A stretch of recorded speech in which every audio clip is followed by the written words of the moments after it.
숙제도 시작하도록 하겠습니다. 하나, 둘, 셋.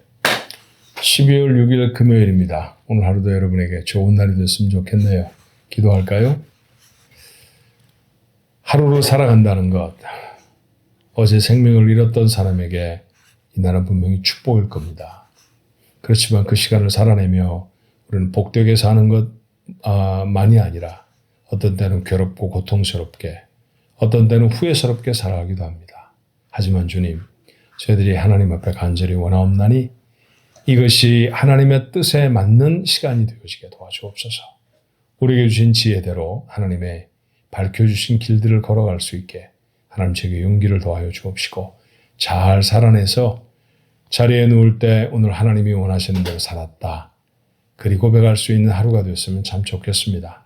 그것이 우리의 감정에 기쁨이 있든 아니면 좀 힘겹고 어려운 시간이었던 하나님의 뜻대로 산 그 하루는 정말 우리의 인생의 복이 될 것입니다. 오늘 말씀을 나누며 하나님 앞에 나아가 매일 예배를 드리는 우리 가족들 모두의 오늘 하루가 복이 되게 하여 주옵소서. 예수님의 이름으로 간절히 기도하옵나이다. 아멘. 찬송가는 499장입니다. 흑암에 사는 백성들을 보라. 복음을 받지 못한 사람들에게 뜨거운 마음을 갖고 부르는 찬송이에요. 어제도 그 비슷한 말씀을 제가 여러분과 함께 나누었던 기억이 있는데, 오늘 그렇게 하나님께로 돌아와야 할 백성들을 향한 간절한 마음으로 우리 499장 함께 찬송할까요?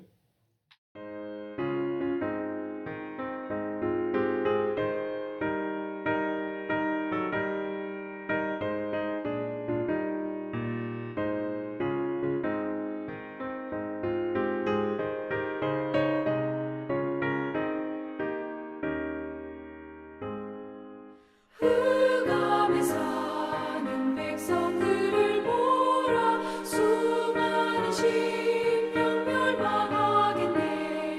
그 누가 갈까. 주의 복음 들고 생명을 구원하는 곳으로. 큰 권세 주께 있으니, 큰 권세 주께 있으니, 너는 가서 주의 복음 전하라. 주가 너 항상 지키리라. 구원의 문은 넓게 열렸으니 십자가 운명 일어나거라. 너희의 힘을 하나로 뭉쳐서 죄악의 쇠사슬을 끊어라. 큰 권세 주께 있으니, 큰 권세 주께 있으니, 너는 가서 주의 복음 전하라. 주가 너 항상 지키리라.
오늘 나눌 하나님의 말씀은 요한계시록 11장의 말씀입니다. 요한계시록 11장 1절부터 14절의 말씀이에요. 같이 읽습니다. 또 내게 지팡이 같은 갈대를 주며 말하기를 일어나서 하나님의 성전과 제단과 그 안에서 경배하는 자들을 측량하되 성전 바깥 마당은 측량하지 말고 그냥 두라. 이것은 이방인에게 주었은즉 그들이 거룩한 성을 42달 동안 짓밟으리라. 내가 나의 두 증인에게 권세를 주리니 그들이 굵은 베옷을 입고 1260일을 예언하리라. 그들은 이 땅에 주 앞에 서 있는 두 감람나무와 두 촛대니 만일 누구든지 그들을 해하고자 하면 그들의 입에서 불이 나와서 그들의 원수를 삼켜버릴 것이요 누구든지 그들을 해하고자 하면 반드시 그와 같이 죽임을 당하리라.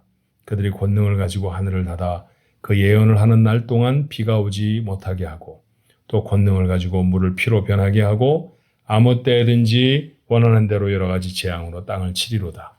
그들이 그 증언을 마칠 때 무적행으로부터 올라오는 짐승이 그들과 더불어 전쟁을 일으켜 그들을 이기고 그들을 죽일 터인즉 그들의 시체가 큰 성 길에 있으리니 그 성은 영적으로 하면 소돔이라고도 하고 애굽이라고도 하니 곧 그들의 주께서 십자가에 못 박히신 곳이라.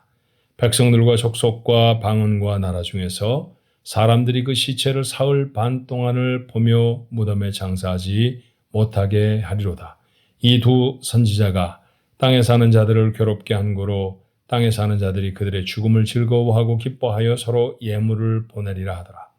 3일 반 후에 하나님께로부터 생기가 그들 속에 들어가매 그들이 발로 일어서니 구경하는 자들이 크게 두려워하더라. 하늘로부터 큰 음성이 있어 이리로 올라오라 함을 그들이 듣고 구름을 타고 하늘로 올라가니 그들의 원수들도 구경하더라. 그때 큰 지진이 나서 성 10분의 1이 무너지고 지진에 죽은 사람이 7천이라. 그 남은 자들이 두려워하여 영광을 하늘의 하나님께 돌리더라. 둘째 화는 지나갔으나 보라 셋째 화가 속히 이르는도다. 아멘. 사람이 사람을 만나면 가장 많이 하게 되는 일이 뭘까요? 대화라는 걸 하죠. 대화가 얼마나 어려우냐 하면요. 어떤 사람은 그런 우스갯소리를 하더라고요. 대화가 뭐냐? 정의를 했더니 대놓고 화를 내는 거랍니다. 그럴 수는 없죠. 근데 그만큼 대화라는 게 쉽지 않다는 거예요. 수준을 맞추기가 일단은 어렵습니다. 예컨대 어른과 아이와의 대화라고 하면 어른이 사용하는 그런 용어가 따로 있고요. 아이가 사용하는 말이 따로 있잖아요. 또 어떻게 대화를 하면 좋을까요? 근데 여러분 그거 잘하십니다. 특별히 할아버지 할머니 되신 분들 정말 잘하시던걸요. 대화는커녕 말 한마디도 못하는 손자 손녀들하고도 눈 맞추고 얘기 잘하시죠. 어떤 얘기 하냐고요? 라라라라 까꿍 뭐 이런 얘기 하시잖아요. 그건 어른들이 사용하는 단어가 아닙니다. 그런데 그런 말로 아이들에게 나아가면 아이들은 알아들어요. 아, 이분이 나를 좋아하는구나. 이 사람이 나를 정말 사랑해. 그런 걸 감정을 교류할 수 있게 되죠. 맞습니다. 그 아이들에게 이 할머니가 너를 얼마나 사랑하는지 천지를 지으신 하나님이 아신단다. 이렇게 말하면 잘 모를 거예요. 그렇죠? 예. 아이들은 아이들의 수준에 맞춘 이야기를 해주어야 알아듣게 됩니다. 세상에 그런 말이 참 많잖아요. 공부를 많이 해서 어떤 학문의 일가견을 이룬 사람들, 학자들이죠. 그런 학자들이 학술 토론을 하는 장소에서 나누어지는 이야기. 근데 그런 이야기들을 보통 일반인에게 잘 알도록 전해주려고 하면 여러분 얼마나 어려울까요? 자기들이 사용하던 학술적인 내용들로 이야기하면 잘 모릅니다. 병원에 가서 의사가 우리 병을 진단하고 당신 이런 병에 걸려서 이런 약을 먹어야 합니다. 자기들이 사용하는 의학 용어로 사용하면 우리 한마디도 알아들을 수가 없죠. 그런데 우리에게 맞춰서 우리가 아는 말처럼 나누어주면 그때는 우리가 알게 되지 않을까요? 그렇습니다. 하나님과 사람의 관계라고 하면 어떨까요? 사람도 하나님과 대화를 합니다. 하나님도 사람하고 대화를 하시죠. 그런데 공부를 많이 한 학자와 일반인의 차이, 어른과 아이의 차이, 그 정도 차이겠습니까? 어마어마한 차이죠. 하나님이 뭐라고 말씀하시면 솔직히 말하면 여러분하고 저 못 알아듣습니다. 우리가 무언가를 말했을 때 만약 하나님이 하나님의 수준만 가지고 계시다고 하면 하나님 저희 말 못 알아들으시죠. 그래서 하나님은 친히 사람의 모습이 되어 세상에 오셔서 우리와 함께 계시지 않나요? 그게 12월의 가장 큰 명절, 아니 1년 중에 가장 큰 명절이죠. 크리스마스, 주님이 오셨다라고 하는 성탄절을 기념하는 날 아닙니까? 자, 하나님이 우리에게 하나님의 일을 가르쳐 주시려고 하면 우리의 언어로 사용하셔야죠. 예, 그래서 비유의 말씀들을 동원하시는 거예요. 말세에 일어날 징조, 두려운 일입니다. 두려워서 잘 알아듣지 못하고요. 그 안에 담겨있는 뜻과 의미들이 너무 심오해서 알아듣기가 어렵죠. 그래서 하나님은 여러 가지 징조들, 비유들을 사용하셔서 마지막 때에 되어질 일들에 대해 우리에게 말씀해 주십니다. 그게 요한계시록의 내용이죠. 그러니까 여러분 오해를 버려야 하지 않겠습니까? 요한계시록 너무 어려워가 아니라 사실은 쉽게 말씀하시자고 하나님이 이렇게 기록해 우리에게 주신 거라니까요. 그러니까 여러분 조금 더 인내를 갖고 요한계시록을 읽어보셨으면 좋겠습니다. 제가 왜 이런 서론을 장황하게 말씀드렸냐 하면 오늘 말씀은 정말 비유가 많아요. 정말 못 알아듣는 말이 많다. 그렇게 아마 여러분 생각하실 것입니다. 자, 차근차근 몇 가지만 짚어볼까요? 1절부터 3절에 있는 말씀에 보니까 자, 요한이 갈대와 같은 지팡이를 받아서 성전을 측량하라고 하죠. 여러분 어떤 건물을 재는 거예요. 얼마나 길이가 되는지, 높이는 얼마나 되는지. 여러분 왜 그렇게 재나요? 커튼을 달기 위해서 재기도 할 것이고 액자를 걸기 위해서 재기도 할 겁니다. 그렇죠? 그냥 뭉뚱그려 말하면요. 그 집을 돌보기 위해서 재는 거예요. 그러니까 요한에게 이 성을 측량해라 라고 말씀하신 것은 하나님 지금 이렇게 말씀하시는 거예요. 내가 이들을 돌본다. 그런 말씀입니다. 그 비유의 말씀을 마치 요한이 갈대를 가지고 그걸 자로 삼아서 이렇게 측량하는 것처럼 오늘 본문이 표현하고 있다라는 말씀이죠. 근데 뜬금없는 42달 동안 짓 밟으리라 이런 건 무슨 말씀입니까? 42달 1260일 계산해 보신 분들은 아시겠죠? 42달 3년 6개월입니다. 그렇죠? 1260일 1년을 360일로 하면 정확하게 1260일이 나오죠. 그러니까 다 같은 얘기예요. 3년 6개월 혹은 42달 혹은 1260일 모두 다 같은 말입니다. 그런데 이것은 액츄얼한 우리가 보통 사용하는 3년 6개월이라고 하는 시간을 말하는 것이 아니라 자, 요한계시록 전체에 가장 중요한 심판의 기간들이 어느 때 해당되는 말씀이라고 했나요? 예수님이 부활하셔서 예수님이 다시 오실 때까지의 그 사이의 시간들에 우리가 사람들이 너무 하나님의 말씀대로 안 사니까 하나님이 이렇게 벌하시겠다. 그리고 다 벌하셔서 세상을 다 무너뜨리신 다음에는 새로운 땅과 새하늘을 창조하시겠다. 이런 얘기가 요한계시록의 가장 간단한 전체 대강이라고 말씀드렸잖아요. 그러니까 예수님이 부활하셔서 재림하실 때까지의 기간을 오늘 성경은 뭐라고 말하냐면 비유적으로 3년 6개월 그렇게 표현하고 있는 거예요. 그리고 그것을 달로 환산하면 42달이 될 것이고요. 날로 환산하면 1260일이 됩니다. 그러니까 이런 표현들도 다 예수님이 부활하셔서 다시 오실 때까지의 사이를 살아가는 기간 동안에 일어날 심판의 말씀이라고 들으면 됩니다. 자, 4절에 등장하는 것처럼 3절 하반절에도 잠깐 나타났죠. 자, 하나님께 두 증인이 있다 했고요. 그 두 증인을 두 감람나무, 두 촛대 이렇게 표현하기도 했습니다. 근데 쭉 문맥을 따라서 읽어보니까 하나님을 증언하는 이 마지막 시대에 하나님을 세상에 증언하는 사람들은 누구냐 하면 바로 교회를 말하는 거예요. 교회. 하나님이 하나님의 교회를 하나님의 이름을 세상에 증언할 증인들로 세우시는 것이죠. 근데 오늘 참 놀라운 말씀이 있어요. 하나님이 그렇게 교회를 세우시는데 세상의 교회를 핍박하면 그들을 벌하시겠다고 하셨죠. 예, 하나님이 세우신 교회를 하나님이 얼마나 든든히 지키시는지 5절의 말씀에 보니까 내가 그들을 보증한다라고 하는 말씀이고요. 그 다음 절에도 그들이 권능을 가지고 있습니다. 그들이 원하는 것들을 다 이룰 수 있잖아요. 그죠? 병든 자를 낫게 하기도 하고 심지어 바다를 가르기도 하는 물을 피로 변하게 하기도 하는 그런 기적들. 그런 기적이 생겼던 구약의 사건들을 인용하면서 교회가 그런 일을 감당할 것이다 라는 말씀을 해주고 계세요. 그렇지만 한 가지 사실을 더 알아야 합니다. 7절 이하에 나타난 말씀처럼 무적행에서 정말 악한 무리가 올라와서 전과는 비교도 되지 않을 정도의 교회를 극심한 핍박을 할 때는 이 교회조차도, 두 증인조차도 죽임을 당합니다. 교회가 회파되어지고 무너질 것이라는 말이죠. 종말에 따르면 그 맨 마지막에 있을 사건 중에 하나가 뭐냐 하면 교회가 무너지는 거예요. 교회가 어려워지는 것입니다. 이게 끝이 아니죠. 하나님은 이 교회를 다시 일으키시고 다시 회복시키시겠다고 약속하십니다. 그렇죠? 자, 그 말씀이 11절 하반절에 11절 이하에 나타난 말씀이잖아요. 자, 그렇게 죽임을 당한 많은 성도들이 있습니다.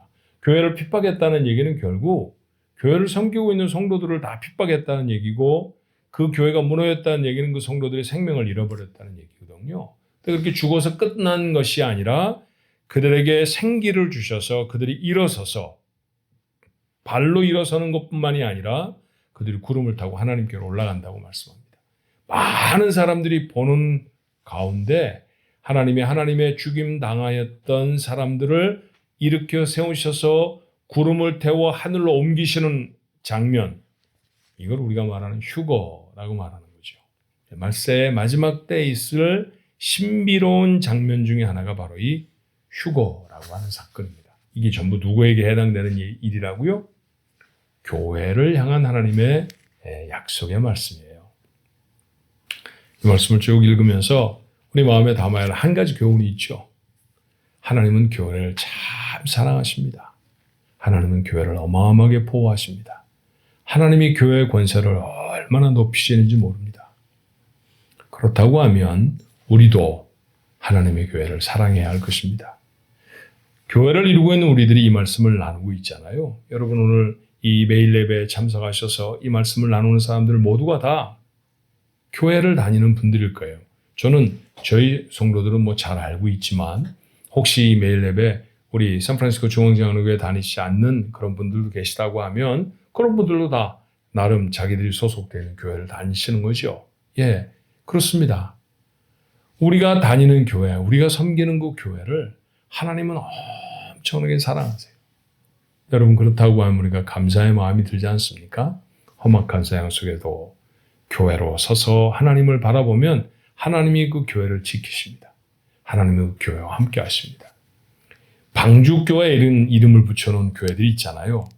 방주가 얼마나 귀한 곳입니까? 그렇죠? 홍수가 나서 지상에 존재하는 모든 것들이 다 죽어가게 되었는데 방주에 올라탄 것들은 다 살잖아요. 그죠? 이렇게 교회에 출석한 사람들이 하나님의 은혜로 살게 하옵소서 아마 그런 소망을 두고 방주교회라고 이름을 붙였을 거예요. 이름이 방주교회든 샌프란시스코 중앙장로교회든 이 세상에 있는 모든 교회는 하나님이 예배하신 특별한 방주입니다. 그러니까 하나님 앞에 감사하며 사십시다. 교회가 세상 속에 있을 때 만만치 않은 도전을 당합니다. 심지어는 마지막 때에는 교회가 무너지는 어려운 일들도 경험하게 된다고 했잖아요. 그럼에도 불구하고 하나님이 우리를 지키십니다. 여러분 교회를 해야 하는 사람들을 그대로 벌어져서 엄청난 고통 속에 처하게 하시겠다는 약속을 명시적으로 기록해 놓으셨다고 하면 우리는 얼마나 하나님의 보호하심 속에 있는 사람들입니까? 그러니까 자신 있게 서야 하죠. 그리고 우리 마음에 다짐했으면 좋겠어요. 교회를 충성을 다해서 섬겨야 합니다. 우리 어떤 교회를 섬기고 있든지 그 교회를 최선을 다해서 섬기면 하나님의 기쁨이 될 것입니다. 그렇죠? 강아지 키우시는 분들 많죠? 여러분이 만약 먼 곳으로 여행을 갈 때 그 강아지를 동반할 수 없으면 어떻게 합니까? 정말 내가 믿을 만한 사람에게 그 강아지를 맡깁니다. 그렇죠? 근데 돌아와 보니까 강아지가 내가 키웠던 것보다 더 털도 윤기가 나고 그 다음에 살도 보슬보슬 오르고 너무너무 행복하게 지내는 모습을 보면 어때요 여러분? 고맙잖아요. 누구한테? 강아지한테 고맙다고요? 아닙니다. 강아지를 돌봐준 사람에게 고맙잖아요. 내가 이렇게 소중하게 여기고 내가 가족처럼 여기는 강아지를 이분이 참 잘 돌봐주셨구나 감사함이 있잖아요. 그렇죠? 적절한 비유는 꼭 아니라고 생각이 듭니다만 하나님이 정말 사랑하시는 것을 우리가 최선을 다해 사랑하고 섬기면 우리의 삶에 복이 되지 않겠습니까? 오늘 이 말씀을 나누는 여러분 모두 그리고 저 하나님의 교회를 기쁨으로 잘 섬기게 되길 바랍니다. 하나님 나라에 섰을 때 반드시 그들에게 하나님의 귀한 상이 있을 줄로 믿습니다. 기도하겠습니다. 저희들에게 교회 공동체를 주셔서 감사합니다. 사람들이 모여있는 것도 기쁨이 되지만 그것보다도 우리 가운데 하나님이 계시니 얼마나 감사한지요. 그 교회를 향한 하나님의 약속의 말씀들을 들었습니다. 함께 하시겠다는 약속의 말씀, 또 교회를 해하는 자들을 벌하시겠다는 든든한 보증의 말씀, 얼마나 감사한 일인지 모릅니다. 교회를 통해서 하나님의 놀랍고 크신 기적들을 베푸시겠다고 하신 말씀도 하나님 감사합니다. 그렇습니다. 교회를 출입하며 병든 자들이 낫기도 하고요. 교회를 출입하며 하나님이 주시는 복으로 자신의 삶의 문제들을 해결하는 사람도 참 많습니다. 교회가 입은 복입니다. 그러니 교회를 사랑하게 하옵소서. 하나님이 이렇게 사랑하시는 교회의 일원이 되어졌다는 사실에 감사하게 하시고 아버지 하나님, 세상의 여러 가지 모양의 도전과 시련들이 하나님의 교회를 엄습하지만 마지막 때가 이르기까지는 하나님의 교회는 여전히 하나님의 튼튼한 돌보심 가운데 있을 것입니다. 그러니 담대함을 가지고 기쁜 마음으로 하나님의 교회를 최선을 다해 잘 섬겨서 하나님 나라에 섰을 때 잘했다, 착하고 충성된 종아 칭찬받을 수 있는 저희 모두가 되도록 축복해 주시옵소서. 오늘 하루도 하나님의 교회를 위해 기도하게 하시고 하나님의 교회를 섬기는 하나님의 사람들이 되도록 역사해 주시옵소서. 이번 주일에도 이 기쁨으로 하나님의 전에 다 달려나가 하나님 앞에 마음껏 찬송하는 기쁨의 예배가 될 수 있도록 축복하옵소서. 예수님의 이름으로 간절히 기도하옵나이다.